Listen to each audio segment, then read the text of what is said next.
If you want to clear download history on Google Chrome on your desktop, this quick tutorial will show you the fastest way to remove individual downloads or clear the entire list in just a few clicks.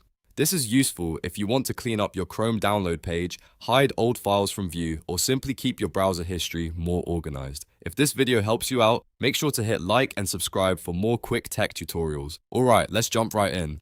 First, open Google Chrome on your desktop computer. Once Chrome is open, remember that the browser keeps a record of files you've downloaded, and that list can be found on the Downloads page. To open it quickly, press Ctrl and J on your keyboard. This is the easiest shortcut, and it takes you directly to Chrome's download history page. On this page, you'll see a list of your recent and past downloads, along with the file names and the status of each download. If you only want to remove one specific item, look for the download you want to delete from the list. Next to that file, click the X or remove option shown on the entry. When you do that, Chrome will remove that file from the downloads list, but it will not delete the actual file from your computer.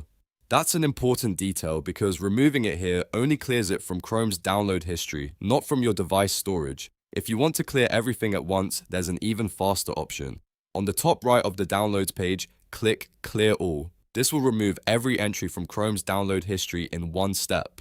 Again, this does not uninstall or erase the downloaded files from your computer. It only clears the list inside Chrome. So if your goal is privacy, organization, or just a cleaner downloads page, this is the option you want. And that's it. Now, you know how to clear download history on Google Chrome on desktop, whether you want to remove one file or wipe the entire list. If this tutorial helped, don't forget to like the video, subscribe to the channel, and turn on notifications so you never miss a simple tech tip like this. Thanks for watching, and I'll see you in the next one.